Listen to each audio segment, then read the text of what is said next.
Welcome back. In this short video, I'd like to introduce you to some key concepts in the field of social psychology, namely attribution theory and the self-fulfilling prophecy.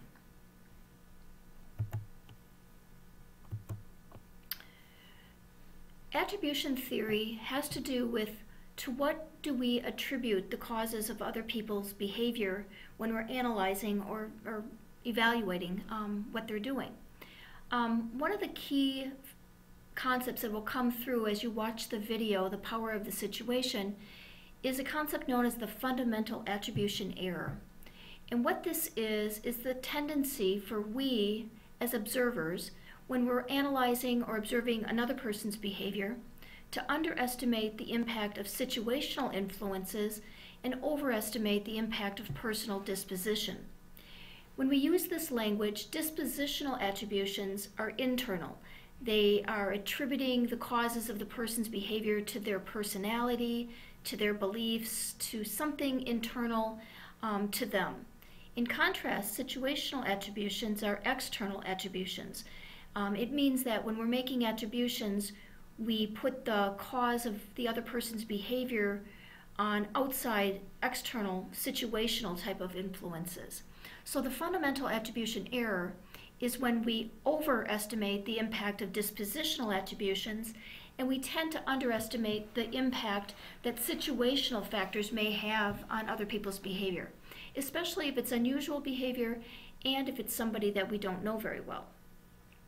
In contrast, we also sometimes make what is known as the self-serving bias, and that is the tendency when we are putting this lens on ourselves and analyzing our own behavior, we tend to want to make attributions that keep us in a positive light. So for example, when we are trying to explain why we did well on an exam, we may focus on personal dispositions. We take credit for the fact that we got a good grade. However, when we are trying to explain why we did something that didn't go so well, maybe we made a mistake or we got into some trouble, it's not uncommon for people to externalize. The key is we're trying to make attributions that keep us feeling good about ourselves, or try to continue a sense that, keep us in a good sense about ourselves. And so generally it's not uncommon to see people engaging in the self-serving bias.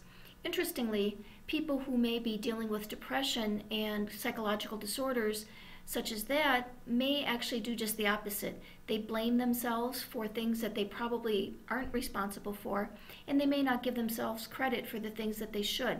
So these are some interesting aspects of attribution theory. What's important about attribution theory is not just what we think, but it's what we do. And how we explain someone else's behavior, depending upon what we attribute their behavior to, often influences how we react to them in their situation. So in this example from your textbook, there's an instance of negative behavior, and it looks like somebody pulled out in front of you as you're driving your car. And if we make a situational attribution, we're going to attribute the cause of the driver's behavior to something outside, something external. So in this case, we might speculate that maybe the person is ill. And if we make that kind of an attribution and we think that there's an external reason for their behavior, we may feel kind of sorry for them or concerned, and our reaction may be more tolerant. We may proceed cautiously, allowing the driver some room, and just the courtesy with the expectation that something seriously must be wrong for them to have engaged in this behavior. In contrast, if we view the same instance of behavior through the filter of dispositional attribution, we may blame the person. We make an internal attribution, we blame them for their mistake and their erratic behavior, and that attribution or that attitude or belief on our part is likely to change how we react. So rather than showing a tolerant reaction, we may show some sort of unfavorable reaction to indicate that we believe that the person is somehow responsible for the actions that we find somewhat negative or undesirable. A related concept, and another important concept in social psychology, is the concept of the self-fulfilling prophecies. And self-fulfilling prophecies are tendencies for one person's expectations about another person to influence that other person's behavior in a way that seems to be consistent with the initial expectations. And that seems sort of confusing, so I created this little diagram here to hopefully make that a little bit more clear. My expectations or my beliefs change my behavior, and it's the way I treat you. It's my attitude toward you, just the way I interact with you, if I give you more time to take the exam than someone else or something of this nature. My beliefs alter my behavior. My behavior towards you then affects your attitude and how you feel about me in turn, how you feel about yourself, and then your beliefs then affect your behavior. So it's this idea that what we believe about others can actually change their behavior, and it doesn't do so directly, but it's through this mechanism that our attitudes affect our behavior, and it's our behavior toward others that ultimately influences their behavior. One of the earliest experimental demonstrations of the self-fulfilling prophecy was a study that I refer to as the Harvard Test of Academic Blooming. And in a nutshell, it kind of sounds like this. At the beginning of the school year, a group of teachers from different classrooms, and I believe it was 4th or 5th grade teachers, were brought together. And this study was conducted back in the 1960s. And so the teachers were brought in before the school year began, and were told that somebody had developed a new assessment, and they were calling it the Harvard Test of Academic Blooming or something to that effect, giving it a name and an association with an established university, Harvard University. And the idea was that this test would then measure something in children that would tell whether or not children were going to be academic bloomers throughout the school year. And so the teachers were asked if the experimenters could come in, administer this test, and just see if in fact this new tool, this new test was effective, if it accurately did predict students who would do well academically throughout the school year. And apparently most of the teachers said yes, or all of them said yes.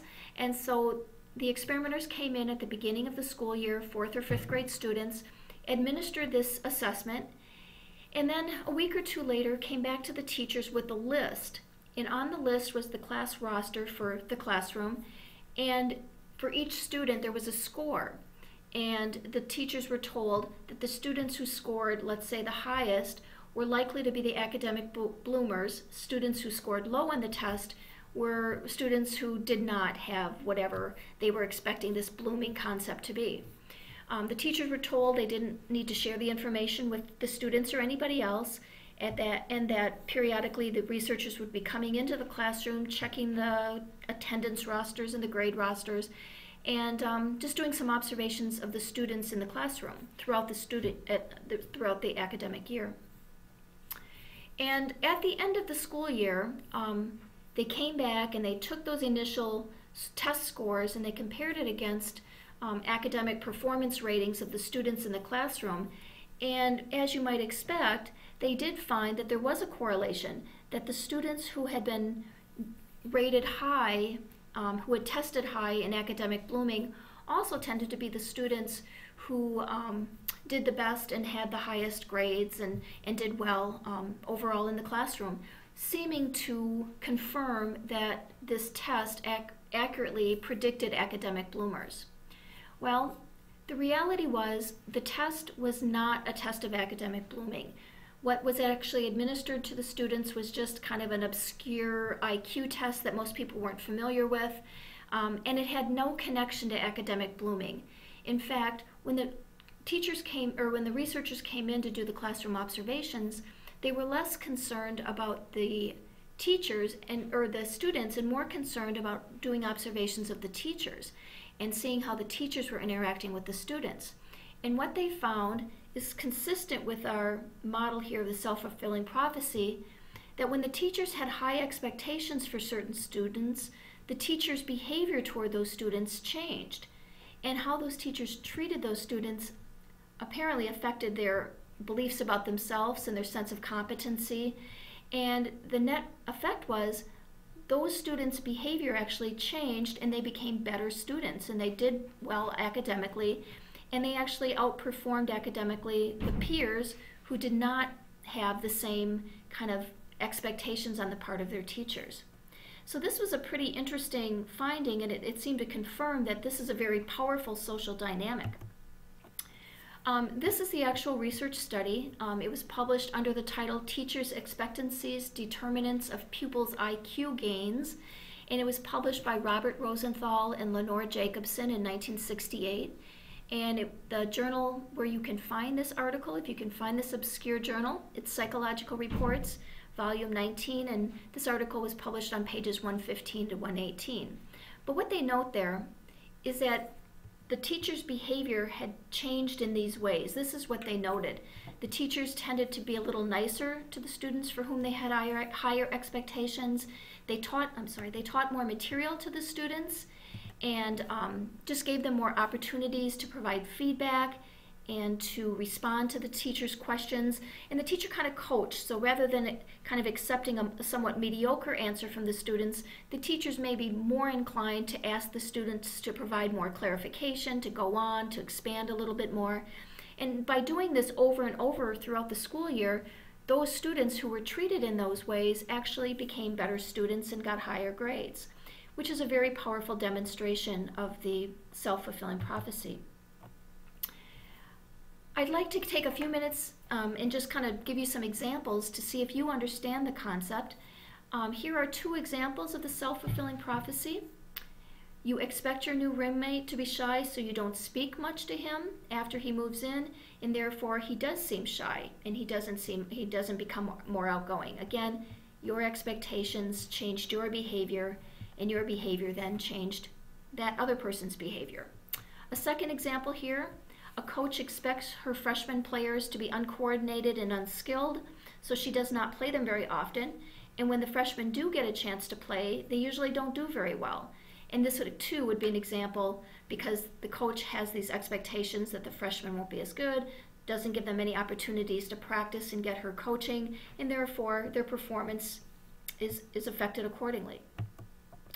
The following is are examples of not being self-fulfilling prophecy. So these are not examples. One being, you repeat to yourself, I think I can, as you try to jog up a steep hill, and lo and behold, as a result, you make it up the hill. That is not a self-fulfilling prophecy because there's not another person in the equation. The second one, because you get a bad grade on your first exam, you give up and you stop studying, leading you to fail the course. Again, this is just you and your expectations. It's not someone else's expectations which are influencing your behavior. So both of these are not examples of the self-fulfilling prophecy.